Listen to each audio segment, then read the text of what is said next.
pai sozinho educando os filhos? Talvez o pai seja capaz de cuidar sozinho dos filhos, desde que eles tenham muita autonomia. Caso contrário, terá de delegar essa função a alguém que possa ajudá-la enquanto estiver trabalhando. O pai ainda tem de evoluir bastante para conseguir fazer sozinho o que a mãe faz pelos filhos. Se muitos homens ainda se atrapalham nos cuidados consigo, como poderão assumir a responsabilidade pela educação dos pequerruchos? Não é tarefa impossível, mas é verdadeiro desafio. Quando os filhos são maiores, principalmente adolescentes, o pai pode se arriscar a tê-los consigo. Há pais extremamente cuidadosos que acompanham de perto a vida dos filhos, o boletim, o desempenho no clube, as atividades básicas do dia a dia, etc. Mas ficar todo dia perguntando e às vezes verificando se as crianças escovaram os dentes é demais para eles. Não é à toa que entra em cena a mãe dele e os filhos passam a ter os cuidados da avó paterna. É o que acontece também com a mãe que tem de trabalhar e conta com a própria mãe para ajudá-la com os filhos. Recebi certa vez no consultório um pai desesperado. Estava acompanhado de 2 filhos, uma menina de 6 e um menino de 8 anos. Sua esposa havia ido embora e deixado ele com as crianças. Nem sei por onde começar, ele dizia. Não sabia a rotina dos filhos, o que gostavam de comer, não sabia nada, apenas quanto pagava para a escola, natação e outras atividades. Inicialmente, esse pai se cercou de ajuda de uma irmã, também casada e com filhos, e de sua mãe. Aos poucos, como tinha possibilidade financeira, contratou uma babá e montou uma boa estrutura para as crianças. Antes, ele era um típico pai provedor, ausente, distante. Agora descobria o pai que realmente podia ser, envolvido, interessado e mais feliz na relação com os filhos. As crianças passaram a ter um pai que não tinham antes. Parece difícil de acreditar, mas ficaram melhores emocionalmente do que quando viviam a situação anterior, com a mãe presente, mas sempre deprimida e num casamento infeliz. Depois de um ano, a mãe voltou e quis reassumir seu lugar. É claro que isso não foi possível. Hoje estão separados e o pai conseguiu ficar com a guarda das crianças, que agora estão reaprendendo a conviver com a mãe. O universo da adoção. Há diversas formas de lidar com a adoção. Não há forma certa ou errada. O importante é analisar cada caso, tratar cada situação como única. Às vezes, os pais não contam a verdade à criança porque não sabem quando e como falar. Mas há também quem acredite que o melhor é não tocar no assunto, já que os adotivos são filhos do coração. Há ainda o receio de traumatizá-los com a informação, principalmente quando ainda são pequenos e julgam ainda não terem necessidade de saber. A verdade costuma ser sempre um bom caminho, pois dificilmente o segredo será mantido eternamente. Alguém da família ou mesmo um amigo acaba deixando escapar por maldade ou ingenuidade. O melhor momento para falar disso é quando a criança pergunta sobre gravidez, parto e nascimento. Não é comum que ela faça perguntas como um adulto. Sou adotado? Como fui encomendado? Nasci de parto normal ou cesárea? O que as crianças querem saber é de onde vieram, se são adotadas, isso se, até essa etapa, ainda não conhecerem a verdade. A capacidade de compreensão delas vai aumentando conforme se desenvolvem. Antes, qualquer resposta as satisfazia. Agora, querem saber mais detalhes. Aos pais ansiosos, vale a pena destacar que, inicialmente, as crianças querem saber de onde vêm os bebês, o que não leva necessariamente à história de sua adoção. É importante que os pais respondam às perguntas que os filhos fazem de maneira clara e simples, mas se limitando ao que eles perguntaram. Se falarem muito mais do que o perguntado, podem estar passando informações que a criança não tem ainda capacidade para elaborar. Cada criança pergunta conforme sua curiosidade e capacidade. Volta a perguntar mais tarde, enquanto não estiver satisfeita com a resposta.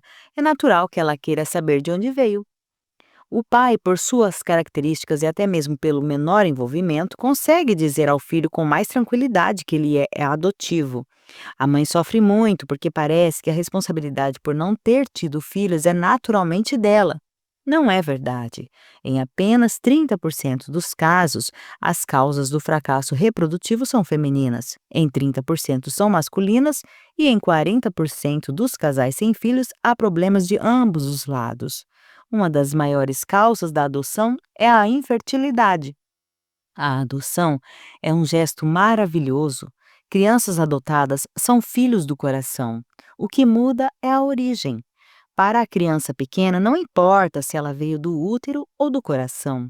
Não tem ainda na cabeça a figura do pai e da mãe biológicos. Essas são preocupações dos adultos.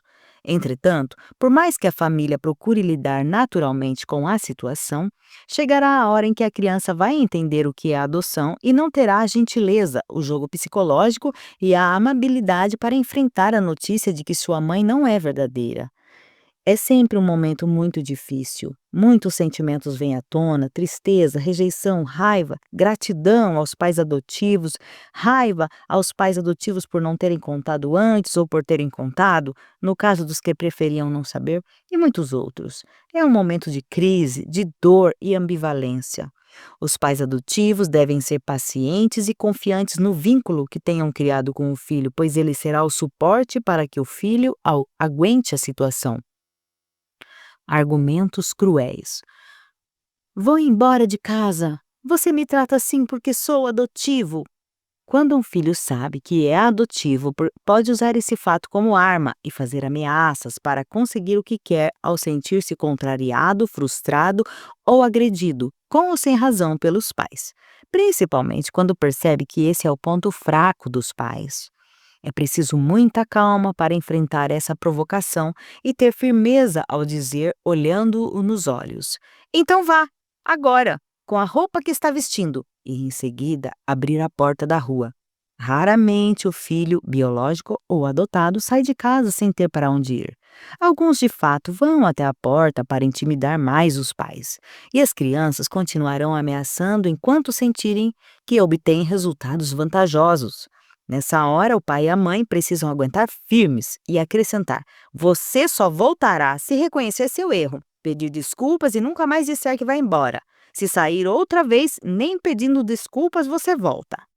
Quando sente que pertence ao time da família, em geral, o filho acaba abandonando a ideia de sair de casa. Não se pode viver ameaçado por chantagens. Quem se submete, além de dar forças ao chantagista, também o é. Quem as enfrenta não as alimenta, pelo contrário, acaba com elas. Muito cuidado, porém, pois na fase da onipotência, da puberdade e da juventude, o filho pode sair de casa para afrontar os pais. Na juvenil, após a mudança de voz do rapaz e da menarca da garota, o filho pode inclusive ter organizado sua sobrevivência por alguns dias na casa dos amigos. Muitos filhos naturais também fazem armações com os pais quando estão na fase da rebeldia, do eu não pedi para nascer. Fazem isso na tentativa de se safarem das responsabilidades, chegando por vezes a jogar pesado. Gritam: Não suporto vocês! Vou sumir! Fui! Ou Se vocês me amassem, não fariam isso comigo! E outras chantagens semelhantes. Só cai na chantagem quem quer ter lucro fácil ou impedir uma perda significante. Assim, é preciso que os pais descubram por que caem nessas distorções. Os pais naturais podem negar com tranquilidade a adoção, mas se estiverem inseguros, a segunda afirmação os abalará. Por sua vez, a mãe e o pai do coração, que ainda não contaram sobre a adoção, podem sentir-se ameaçados, como se o mundo que construíram estivesse em via de ruir. É importante lembrar que uma boa integração relacional pode contribuir muito para ajudar a superar todos esses conflitos. Pais adotivos podem ter a preocupação de não contrariar a criança, como se precisassem garantir o vínculo, já que não têm a garantia do DNA, que acreditam ser uma garantia, mas que não é necessariamente. Isso torna o filho frágil, pois não encontra os devidos limites. Isso faz com que fique mais inseguro, perdendo a capacidade de superar frustrações. Crianças sem limites não são educadas, estão simplesmente criadas. Uma criança educada adequadamente é mais feliz que outra simplesmente criada, pois sabe usufruir o que tem e não chorar pelo que não tem. Mas não deve haver diferenças na educação de filhos adotivos e naturais. Quanto maior for a saúde relacional, menores serão os conflitos resultantes da adoção. E essa naturalidade que dá segurança afetiva ao adotado. Apesar de eu não ter atendido um número muito expressivo de crianças e adolescentes adotados, os problemas enfrentados por eles não se devem necessariamente à adoção, mas a questões educativas, como falta de regras e ausência de limites e de responsabilidades, numa permissividade e liberalidade totalmente fora dos padrões éticos. Filhos pelo DNA. São pessoas, principalmente crianças e adolescentes, que buscam certificar sua paternidade pelo exame do DNA. Em geral, esse exame é solicitado para forçar o homem a reconhecer a paternidade de alguém que quer ser declarado como seu filho. Também pode ser empregado pelo homem que quer negar a paternidade de alguém que a pede ou exige. Raramente a mulher nega a maternidade, portanto, é raro o pedido de exame de DNA para reconhecimento de maternidade. Diferentemente dos pais, são as mães que pedem para provar que de fato são mães, para confirmar a maternidade. No ano de 2000, atendi alguns homens que descobriram ser pais DNA. São pais puramente biológicos e não há nenhuma convivência entre ele e os filhos. Dagoberto é um profissional bem-sucedido e bem casado com 2 filhos na puberdade. Sua família é bem constituída. Certa vez ele recebeu no trabalho um telefonema de uma garota que queria vê-lo. Depois de muita conversa, ela explicou que era filha dele, resultante de um curto relacionamento de solteiro. Sua mãe assumira uma produção independente. Tudo ia conforme fora planejado até surgirem conflitos relacionais agravados pela entrada da menina na adolescência. Como ela não conseguia mais conviver com a filha, revelou finalmente a identidade do pai e lhe deu o telefone dele, pois nunca perdera de vista o homem que escolhera e usara como doador dos genes masculinos.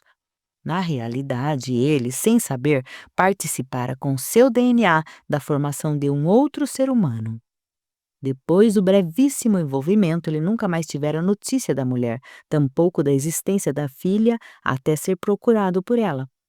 A frequência de pais biológicos descobertos em exames de DNA tem aumentado. Os homens que enfrentam essa situação, em geral casados e com filhos, são chefes de família bem-sucedidos e bem situados social e economicamente. Numa despedida de solteiro, cercado de amigos, com bebidas e clima de ser a última chance de aprontar, como se o casamento fosse lhe tirar totalmente a liberdade, o festejado noivo pode ser usado por uma mulher que deseja uma produção independente. A vítima é perfeita, vai se casar e não a procurará mais. Na maioria das vezes, a gravidez, longe de ser inesperada, pode ser premeditada pela futura mãe. O que ela quer é ter um filho, não um companheiro. Os nômades sexuais têm relações sexuais com quem encontram pelo caminho. Para a gravidez ocorrer, é preciso que o espermatozoide se una ao óvulo. Isso pode acontecer numa única relação sexual se a mulher estiver no período fértil. A mulher carrega a gravidez por 9 meses. O homem desaparece, esquecendo-se da relação sexual fortuita. O mais comum é que a filha DNA e não o filho DNA busque o pai, principalmente na adolescência, motivada mais por questões afetivas e relacionais que econômicas, embora elas também possam existir, pois quanto mais os filhos crescem, mais caro e mais difícil se torna mantê-los. E o que faz um pai que descobre, no presente, que tem uma filha DNA já adolescente? Os filhos DNA costumam ser produtos de encontros anteriores ao casamento, mas podem ser fruto de relações extraconjugais que suscitam questões delicadas. Como contar à esposa? Como falar com os filhos? E se os filhos quiserem se conhecer? Leva ou não o filho DNA adolescente para morar com a família atual? A confusão está armada. Se o relacionamento familiar é saudável, a esposa tende a se aliar ao marido para que trabalhem juntos e suportem essa carga. Em relacionamentos periclitantes, a descoberta pode precipitar crises e até rompimentos. Normalmente, as esposas aceitam com mais facilidade o filho DNA que é anterior ao casamento.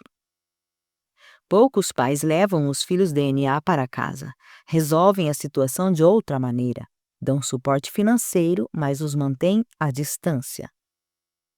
Geração digital e o desafio de educá-la. Não dá para negar. As crianças são muito mais inteligentes hoje do que no passado. Estimuladas desde cedo por brinquedos interativos, televisão, computador e um volume gigantesco de informações, elas estabelecem maior número de ligações entre os neurônios.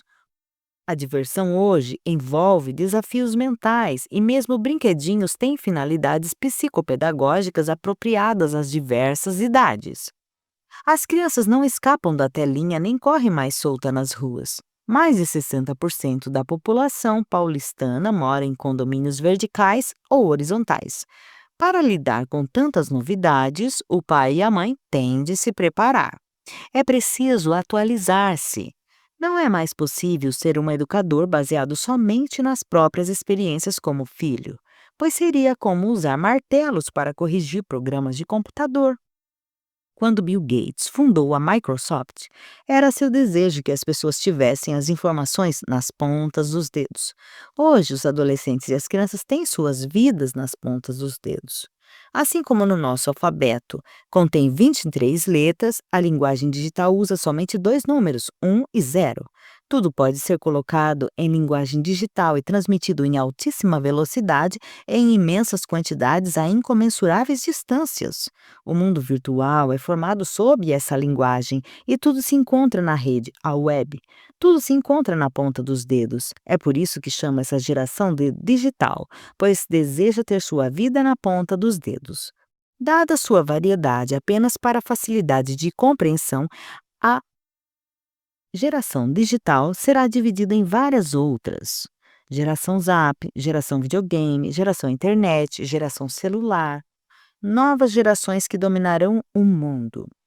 Foram tão rápidas e sucessivas as imensas novidades e grandes mudanças provocadas nos costumes e comportamentos das gerações que é difícil classificá-las e dividi-las em fases nítidas. Acredito muito mais em acúmulos dos costumes conforme os avanços tecnológicos do que divisão das gerações com claras demarcações entre elas. Assim, uma criança de hoje tem um controle remoto da televisão para entrar nos seus canais infantis preferidos, assiste aos seus DVDs prediletos, enfrenta desafios dos seus joguinhos eletrônicos e já quer um celular nas mãos, sem se esquecer de acessar a internet. Entretanto, faço esta apresentação sequencial mais por uma questão didática que propriamente querendo representar a realidade. Sei que se trata de uma visão parcial a respeito de uma global muito mais abrangente sobre um mundo onde tudo é simultâneo e rápido. Creio que estamos vivendo uma geração infantil mais globalizada que outras gerações, porque as fronteiras entre países e culturas, povos e línguas estão desaparecendo no mundo virtual. A impressão que tenho é que as influências culturais e familiares sofridas pela criança estão diminuindo bastante enquanto aumentam as tecnológicas globalizadas que cercam todo mundo. Assim, o que escrevo sobre a educação brasileira serve também para as crianças do Japão, dos Estados Unidos, do mundo hispânico, da Europa e de qualquer outra parte do mundo, onde tenho amigos e colegas com quem troco ideias. Foi fácil fazer essas atualizações através dos congressos internacionais e e-mails particulares com os especialistas da área. A maioria desses profissionais está preocupada com problemas semelhantes aos meus nos mais diferentes cantos do planeta.